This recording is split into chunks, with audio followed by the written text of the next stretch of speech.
बिस्मिल्लाहिर्रहमानिर्रहीम। अस्सलाम वालेकुम नाज़रीन, मैं हूं शिराज वैसी और आप देख रहे हैं हमारा programme top story N news HD और एन पॉडकास्ट पे। नाज़रीन, जैसा कि आपको हमारे प्रोग्राम के फॉर्मेट का इल्म है कि हम इस प्रोग्राम में बात करते हैं कुछ कौमी इशूज़ पे और कुछ हमारे लोकल इशूज़ पे जो हमारे साउथ पंजाब या वसेब के जो हमारे इलाके हैं उनके साथ जिन इशूज़ के मामलात हैं। और उसी सिलसिले में आज हम बात करेंगे जनूबी पंजाब के अहम तरीन शहर ज़िला खानेवाल के बारे में। नाज़रीन, जैसा कि आपको मालूम है कि इस दफ़ा जो सैलाब ने साउथ पंजाब को हिट किया है उसमें साउथ पंजाब का कोई भी शहर, कोई भी इलाका ऐसा नहीं है जो किसी न किसी तरीके से इससे मुतासिर ना हुआ हो। और ज़िला खानेवाल भी हमारे उन्हीं शहरों में से एक शहर है। ज़िला खानेवाल तहसील कबीरवाला, अब्दुल हकीम और खानेवाल के तहसीलों पे मुश्तमिल है।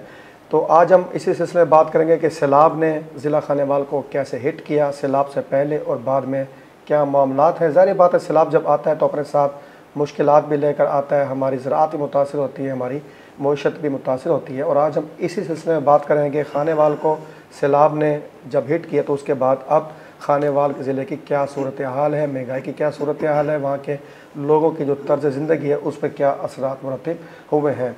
आज इसी सिलसिले में मेरे साथ स्टूडियो में मौजूद हैं सीनियर सहाफ़ी हैं इसरार चिश्ती साहब और ज़िला खानेवाल के हमारे कोऑर्डिनेटर हैं राशिद बिन सईद साहब। बहुत शुक्रिया जनाब, आप तशरीफ़ लाए।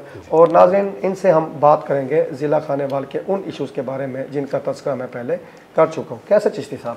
जी बिल्कुल, आपने जो डिफ़ाइन किया है बिलाशुबा बहुत बड़ी हम एक मुसीबत और आफत से गुज़रे हैं। पूरा जनूबी पंजाब इसका शिकार हुआ है।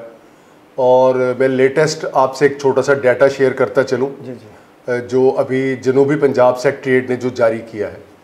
तो इसमें जो मुल्तान डिवीज़न है, बहावलपुर डिवीज़न है और डेरा गाजी खान डिवीज़न है, ये जनूबी पंजाब के 3 मेन डिवीज़न हैं। तो हमारा जो खानेवाल ज़िला है वो मुल्तान डिवीज़न में शामिल है। और इसकी जो तहसीलें हैं मियाँ चन्नू, कबीरवाला और जहानिया, ये 3 मेन तहसीलें हैं। और ज़िला खानेवाल जो पूरा है वो इससे अफेक्ट हुआ है। और उस पर जो है वो खानेवाल से जो प्रॉपर हमारे साथ मौजूद हैं राशिद बिन सईद साहब, वो इस पर तफसीली बात करेंगे। मैं फ़िलहाल आपको वो डाटा शेयर करना चाह रहा हूँ जिससे हमें थोड़ी सी इन्फॉर्मेशन मिलेगी कि पूरे जनूबी पंजाब में इस सैलाब ने किस अंदाज से तबाही मचाई है। जी बिल्कुल, ज़रा मुख्तसरन और जी मुख्तसर उसमें जो, और ये अथेंटिक डेटा है, लेटेस्ट डेटा है और ये हम शेयर कर रहे हैं पहली दफ़ा अपने इस चैनल पर। इसमें सर 11,74,870 अफराद जो है मुतासिर हुए हैं। ये साउथ पंजाब के? साउथ पंजाब जी सर, ये तीनों डिवीज़न जिसमें मुल्तान, बहावलपुर और डेरा डिवीज़न।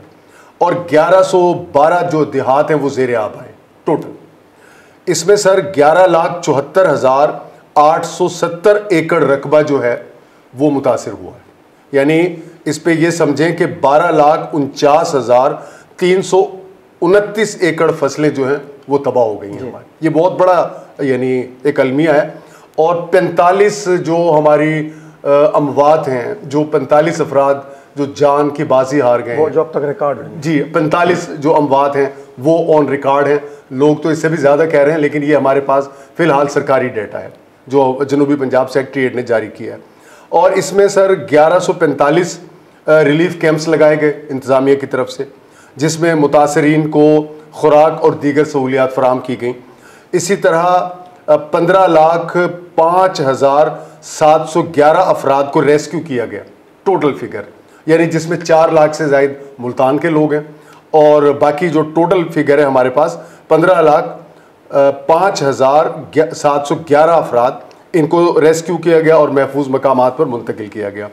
इसी तरह 8,40,000 जानवर जो हैं उनका इलाज किया गया जो अफेक्ट हुए, जो लोगों के साथ गए।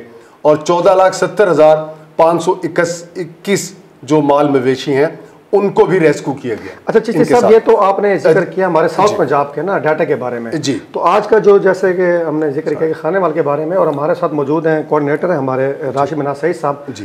तो राशिद साहब, आपने खानेवाल को कैसे देखा है कि सैलाब ने खानेवाल के कौन कौन से इलाकों को हिट किए, इसके बारे में ज़रा मुख्तसर में कीजिएगा। बिस्मिल्लाहिर्रहमानिर्रहीम। जी बिल्कुल, सैलाब की वजह से बहुत ज़्यादा आवाम को परेशानी का सामना करना पड़ा, बहुत ज़्यादा नुकसानात भी हुए, जिनमें माली नुकसान भी शामिल हैं। तो हैडी सिंधनाई के मुकाम पे और माई सफूरा के मुकाम पे जिसकी वजह से बांध तोड़ा गया माई सफूरा का, उसकी वजह से दिरखाना वगैरह में बहुत ज़्यादा तबाही हुई है, जिसकी फसलें तबाह हो गई, उसके बाद जानी नुकसान भी बहुत ज़्यादा हुआ। वहाँ के लोगों का यही कहना था कि हम जो है अक्सरियत हमारी जो है ना, अब तकरीबन काफ़ी सालों तक दोबारा बहाल साबिका के निशान नहीं हो सकती। आपने माई सफूरा हेड का जिक्र किया, हमने इसका अखबार में काफ़ी नाम सुना। ये माई सफूरा हेड किधर वाक़या है, और इसको अगर तोड़ा गया तो इसको तोड़ने का ज़रिए बात है किसी इलाके को फ़ायदा पहुंचाया गया, बचाया गया जी, तो इसको तोड़ने के बाद कौन सा इलाका महफूज रहा?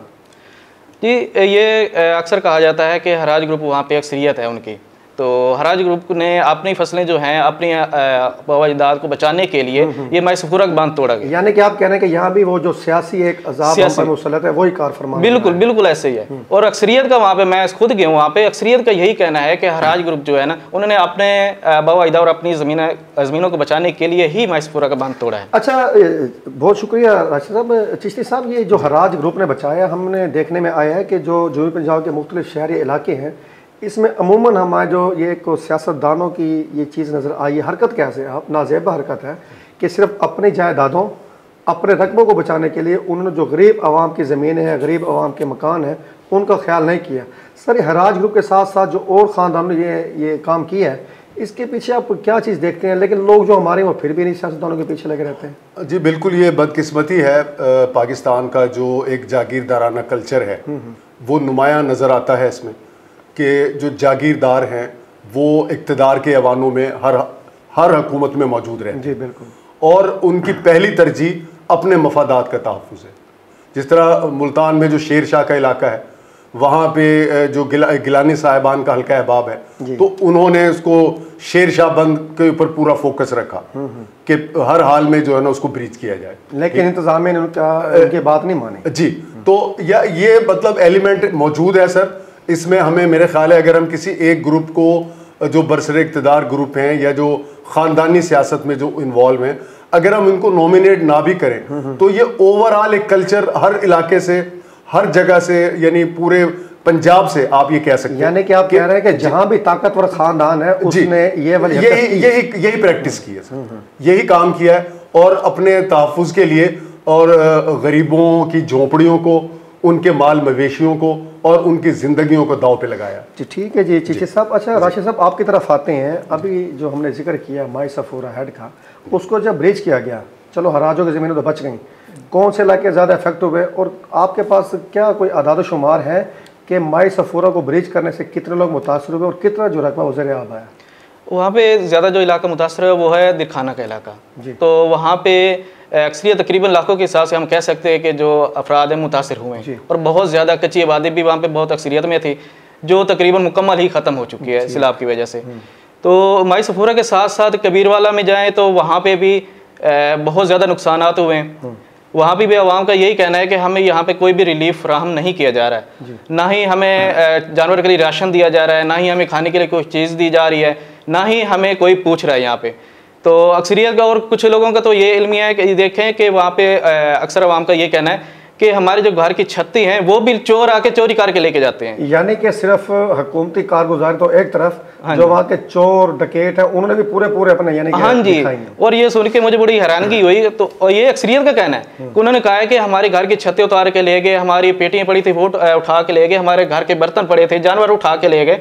एक भाई का तो ये कहना था कि हमारे जानवर किसी भाई ने पकड़े और उसने कहा जी एक जानवर का 30,000 रुपये दोगे तो हम आपको जानवर वापस देंगे। यानी कि यहाँ भी ऐसे मामला भी फेस करने पड़े लोगों। हाँ जी बिल्कुल। तो सर राशिद साहब, जो वहाँ की हुकूमत, जो हुकूमती इदारे हैं, इंतजामी इदारे हैं, ज़िलाई इदारे हैं, जिनका काम ही कानून नाफिज करना होता है, कानून की अमलदारी होता है, तो वो किधर थे? ये बिल्कुल मैंने वहाँ पे विज़िट किया, मुख्तलिफ लोगों का ओपिनियन लिया, मैं उनसे पूछा, उन्होंने कहा जी वो सिर्फ फूड सेशन की हद तक आते हैं, हमें कोई चीज़ फराहम नहीं कर रहे। और यहाँ पे फलाइंसानी की जो तंजीमी हैं, जिस तरह मरकज़ी मुस्लिम लीग के सर फहरिस्त मैं कहूँगा कि उन्होंने बहुत ज़्यादा कैंप लगाए हुए, मैंने वहाँ पे विज़िट भी किया, और वहाँ पे रोज़ाना की बुनियाद पे 1000 से 1500 तक मरीज़ों का मुफ्त चेकअप किया जा रहा है, मेडिसिन भी फ्री दी जा रही हैं।